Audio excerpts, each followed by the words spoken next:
Apa itu bahasa? Bahasa adalah sistem yang teratur berupa lembaga-lembaga bunyi yang digunakan untuk mengekspresikan perasaan dan pikiran bahasa tersebut. Selanjutnya adalah latar belakang. Bahasa Indonesia dilatar belakangi oleh beratus-ratus tahun suku bangsa yang masing-masing memiliki bahasa daerah yang dijadikan bahasa pertama. Selain itu, bahasa kita berasal dari bahasa Melayu yang kemudian dijadikan atau dinamai bahasa Indonesia. Bahasa Indonesia tidak lain adalah bahasa Melayu yang telah menyatu oleh bahasa daerah dengan bahasa. Alasan bahasa Melayu menjadi bahasa Indonesia. Yang pertama, bahasa Melayu telah tersebar luas di wilayah Indonesia. Yang kedua, bahasa Melayu berfungsi sebagai bahasa penghubung atau lingua franca antar suku di Indonesia. Yang ketiga, bahasa Melayu telah diterima di semua suku di Indonesia. Yang keempat, bahasa Melayu berfungsi sebagai bahasa kerajaan. Dan yang kelima, bahasa Melayu juga berfungsi sebagai bahasa untuk perdagangan. Baik, di sini saya akan melanjutkan presentasi dari teman saya mengenai sejarah bahasa Indonesia. Di sini ada perkembangan bahasa Indonesia. Nah, bahasa Indonesia ini disahkan bertepatan pada Hari Sumpah Pemuda pada tanggal 28 Oktober 1928. Kemudian ada majalah pertama yang diterbitkan untuk pertama kalinya di Indonesia yaitu Pecangga Baru pada tahun 1933. Kemudian ketika manusia di Indonesia semakin berkembang, populasi semakin banyak maksudnya, otomatis bahasa pun semakin banyak digunakan dengan adanya populasi yang semakin meningkat. Nah, maka diadakanlah Kongres pertama Bahasa Indonesia yang diadakan di Solo pada tahun 1938. Kemudian pada tahun 1942 sampai 1945 bahasa Belanda dilarang. Hal ini dikarenakan pada waktu itu kita sedang dijajah oleh bangsa Jepang. Kemudian di sini ada perkembangan bahasa Indonesia setelah proklamasi. Nah, pada tanggal 18 Agustus pada tahun 1945 adanya penetapan bahasa Indonesia sebagai bahasa negara secara sah menjadi bahasa negara kita. Kemudian pada tanggal 19 Maret pada tahun 1947 adanya ejaan Republik Indonesia atau dikenal sebagai ejaan Suwandi. Contohnya seperti huruf O menjadi Oe, Soekarno menjadi Soekarno. Kemudian pada tanggal 31 Agustus pada tahun 1972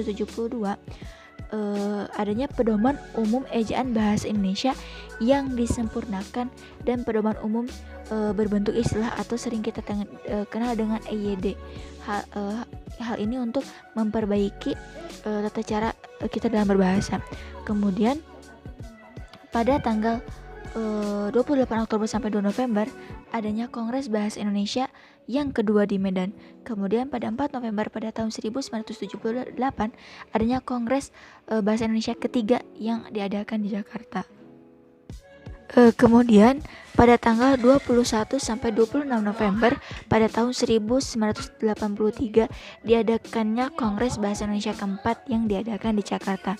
Kemudian pada tanggal 28 Oktober sampai 3 November pada tahun 1988 Kongres Bahasa Indonesia diadakan juga di Jakarta untuk merumuskan Kamus Besar Bahasa Indonesia dan Tata Bahasa Baku Bahasa Indonesia.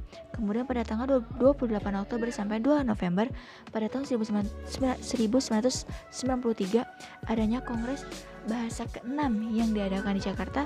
Kemudian pada tanggal 26 sampai 30 Oktober pada tahun 1998 Kongres Bahasa Indonesia ke-7 diadakan di Jakarta.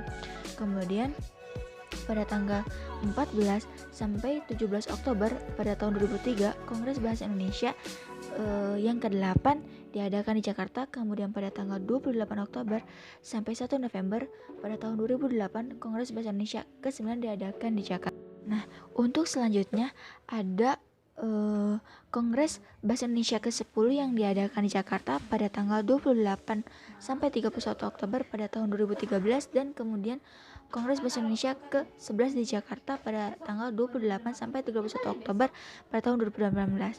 Nah, mungkin teman-teman bertanya, kenapa sih Kongres Bahasa Indonesia banyak banget? Nah, Kongres Bahasa Indonesia ini dilakukan setiap 5 tahun sekali. Nah, pada mulanya Kongres ini diadakan untuk memperingati Hari Sumpah Pemuda yang terjadi pada tahun 1928. Nah, selanjutnya ajang ini tidak hanya untuk memperingati Sumpah Pemuda saja, tetapi juga untuk membahas perkembangan bahasa Indonesia dan sastra Indonesia dan rencana pengembangannya. Nah, hal ini pun bertujuan untuk memantau sejauh mana bahasa Indonesia berkembang sampai saat ini. Bahasa Indonesia mempunyai kedudukan. Yang pertama, bahasa resmi ketatanegaraan, bahwa bahasa ini digunakan dalam kegiatan resmi. Yang kedua, bahasa sebagai pengantar pendidikan. Yang ketiga, alat perhubungan pada tingkat nasional. Dan yang terakhir, sebagai alat pengembangan kebudayaan.